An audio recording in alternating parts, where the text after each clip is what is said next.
and welcome to Tim J. Leary Studios, in the back of Tim J. Leary Studios, for another another version of the Tim Art Talks.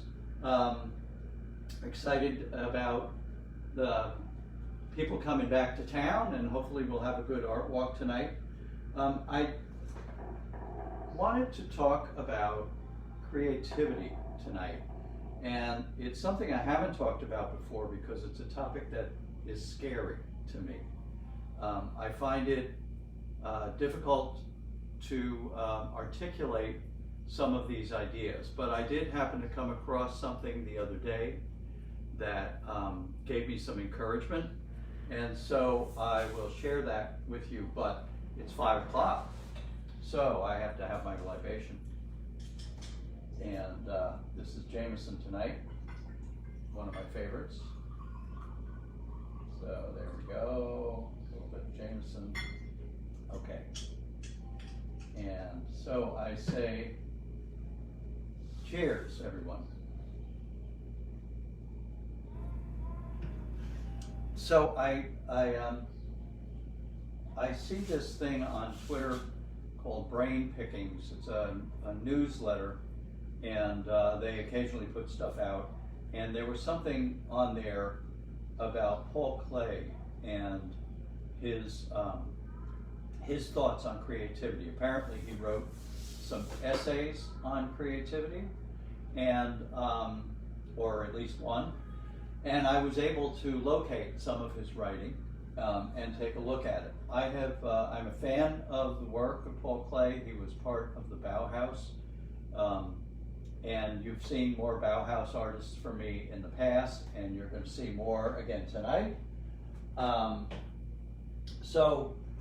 Because they were they were creative. They were creative in breaking through during their time to a new way of designing. So this Bauhaus school only lasted for a decade or so. It flourished in the Weimar Republic in Germany, but was shut down by the Nazis. And I suspect because they were too innovative and too creative.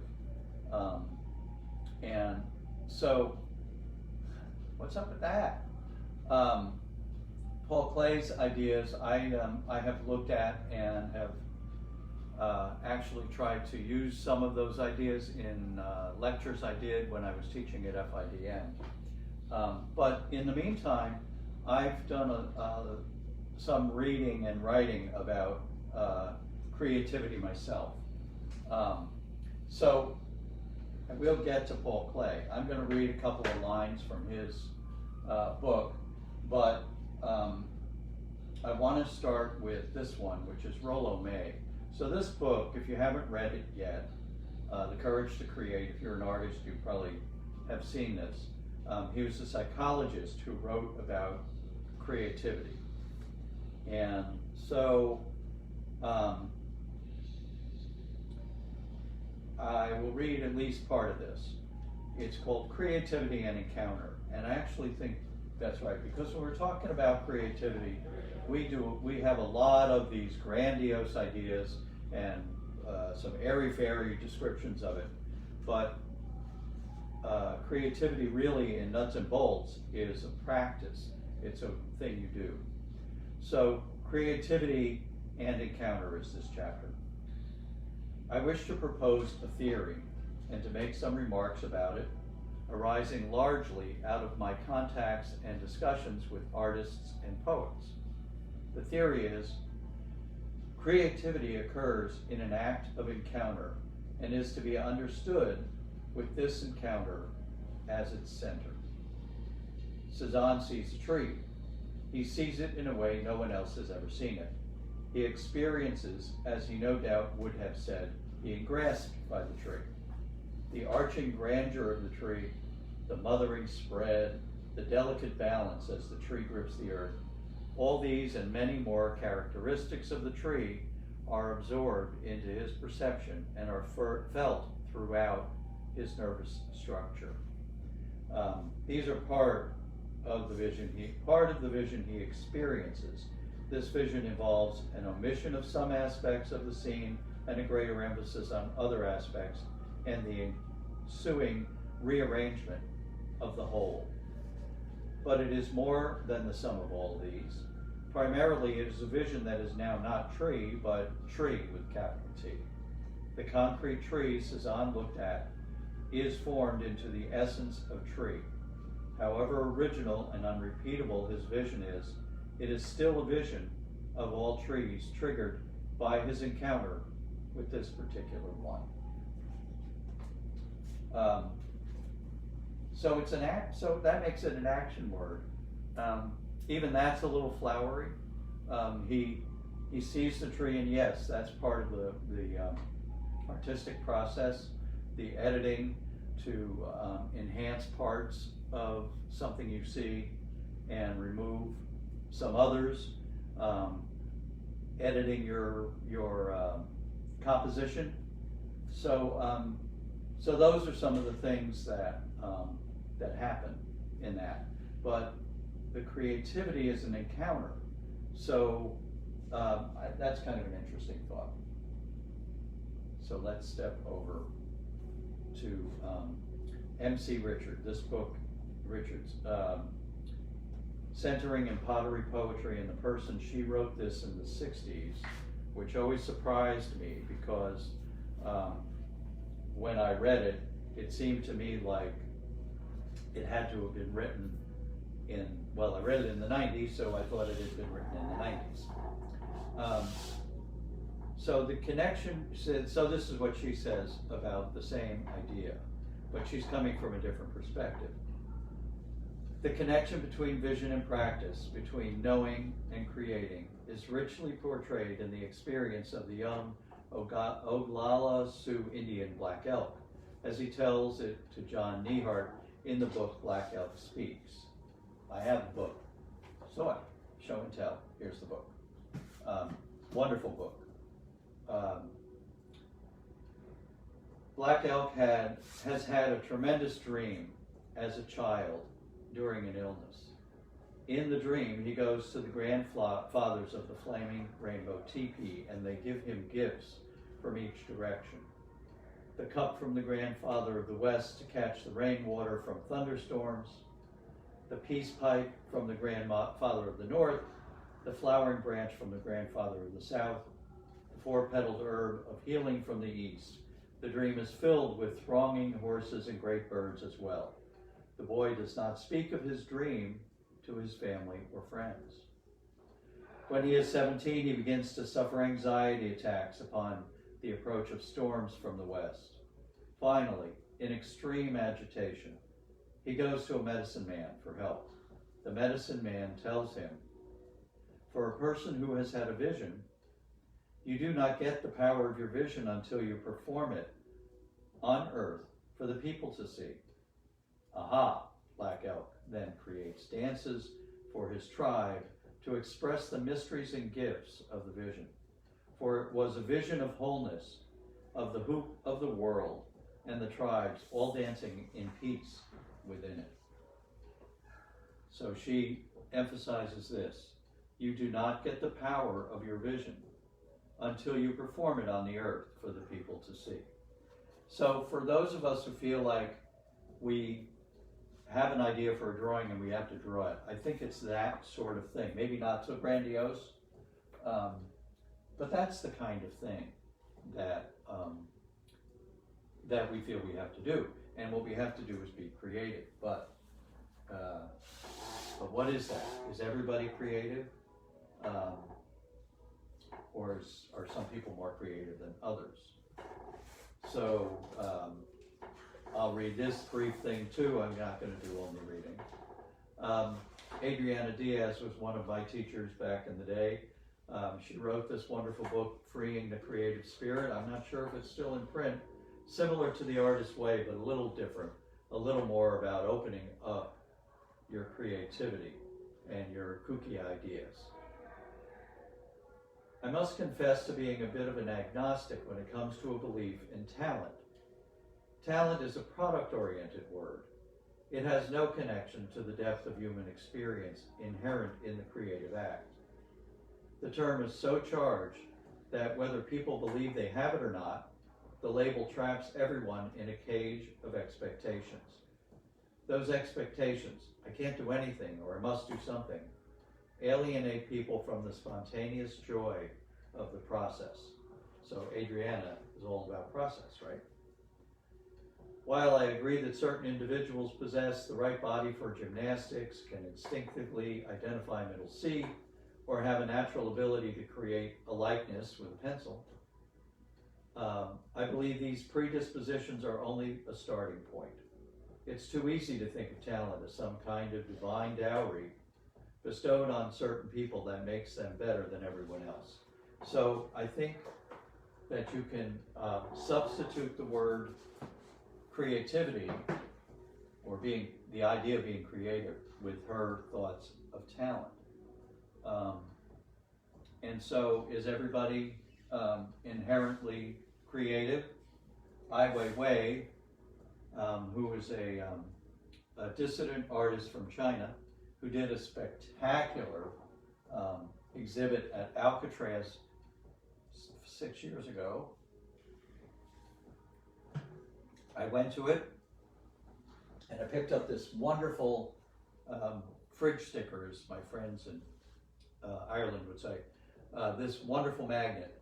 Creativity is a part of human nature. It can only be untaught. So it can only be untaught. And if you think about that, of course, it has to be true, because all kids are creative. They all have something that they want to say, and they find a way to express it. Sometimes it's crayons on a wall. Who could blame them? Sometimes it's marks on a paper. And as they grow and develop, they learn better how to communicate what they're looking at and present it to other people. So it's kind of an interesting thing, because when you see a kid draw a picture of their family and then they show it to the family, and the family is very happy to see the picture of the family, what is the child trying to say? The child might be saying, I'm happy in this family. When I studied art therapy, there might be other things that they convey by showing, this is my family. I think they're showing, this is who I am. This is what's around me. And probably no deeper than that.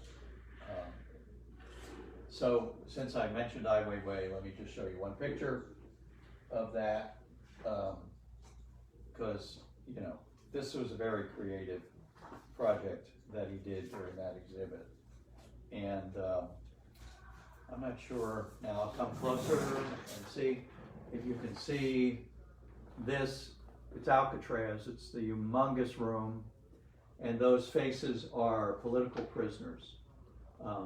There were hundreds of them in this exhibit. He used something like 1 million Legos to create these faces.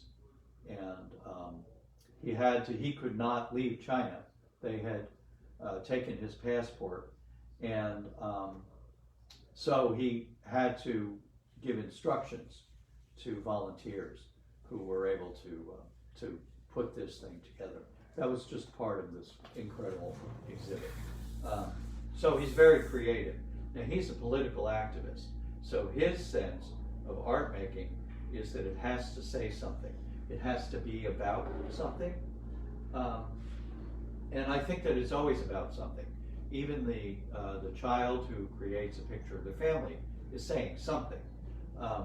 And this is a question that comes up for me, because my work is not representational most of the time.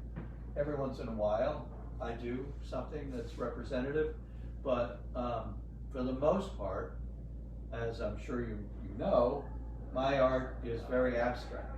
I am relating relationships and shapes and colors and textures and volume in the pieces that I do, and juxtaposition and color, because it's pleasing to me, and especially pleasing when the combination of things seems unlikely.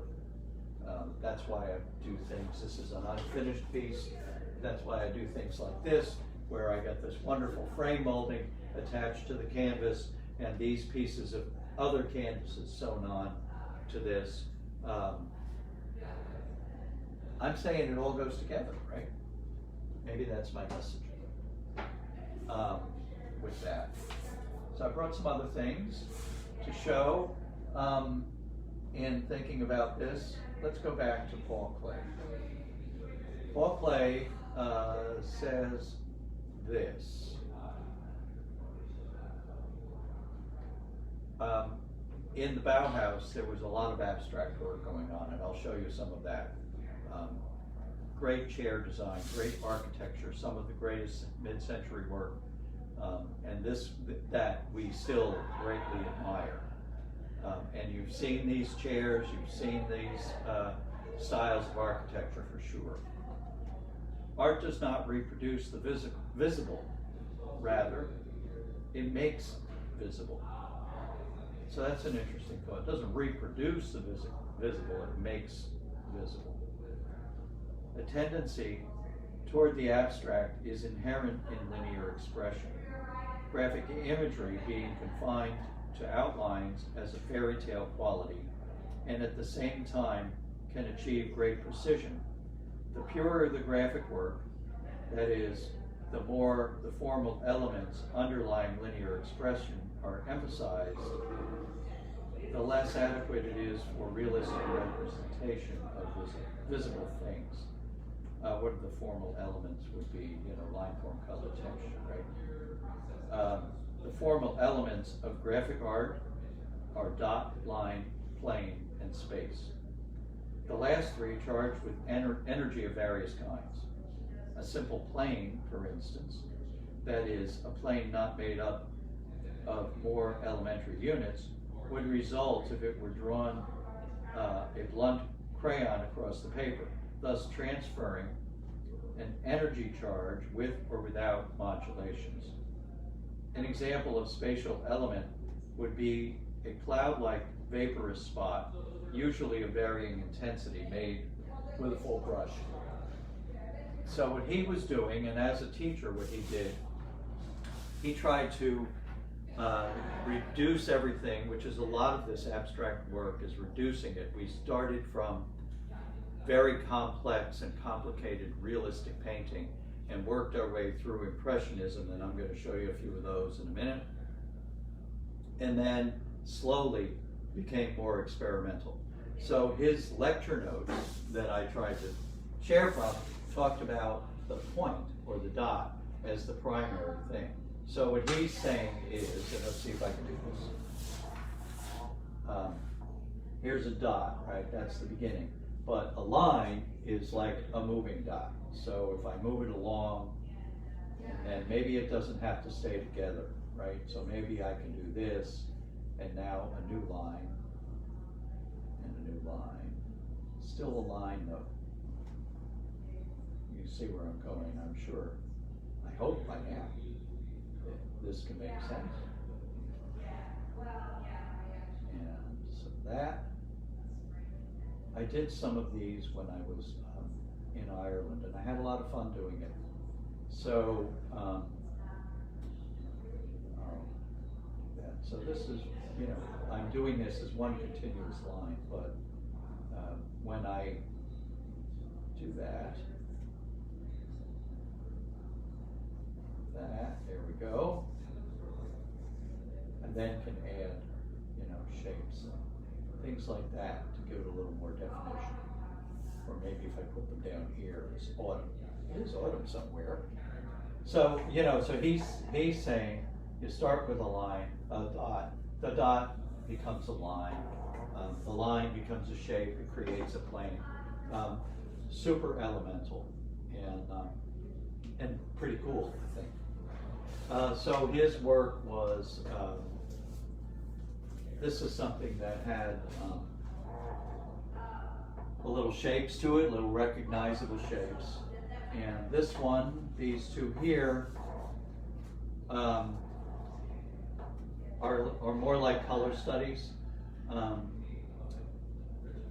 This one over here called New Harmony, and it does have a harmonious feel to it.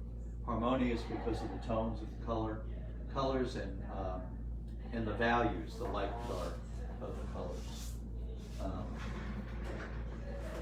One of my very favorites, of course, from Bauhaus is Kandinsky, whose work changed a lot. So his creativity was about following. So I think that's, the art process is following and pulling back and following and pulling back and editing and following and trying something new. So around 1910 or 11, he was doing work like this, really nice. I think this one is very pretty. Still somewhat representational, even though it's abstract here. Did I lose my page? I certainly did. But he moved in 15 years later to work like this, which I find really exciting and dynamic. For him, these have to do with music, these lines and shapes, and the tension that's created between them has to do with music, and the colors as well. It was something that happened for him. Another artist who was in the Bauhaus is Laszlo Moholy-Nagy, who did a lot of work that's similar to Kandinsky, right? That and this here, but pared down a little bit. He's not using the whole canvas or painting all the way across the canvas. But then later he takes an idea like this one here, slightly different. Gives me a little feel of the Jetsons, I hate to say. But then he takes this, and now what? His next step, his following his creative ideas, is to take the same kind of image, but make it three-dimensional. That's a plexiglass circle that's over a canvas, so the shadows and the other lines become a part of the composition.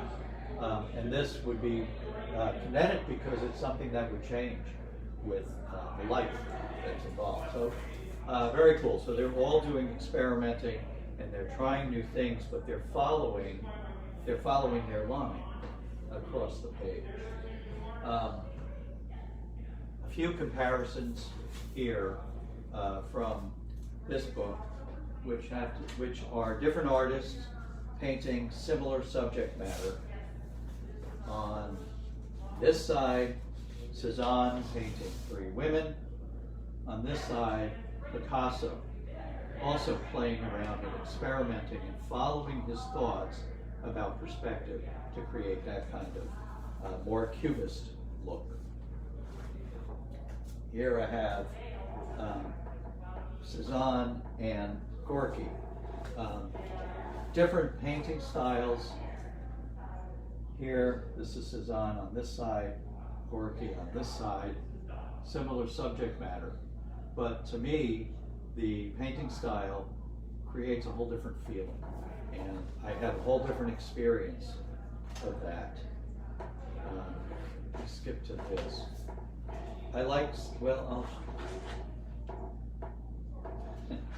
I'll show you these quickly. On this side here is Ellsworth Kelly doing a portrait. I love to look at work of Ellsworth Kelly when it's not the stuff he's famous for.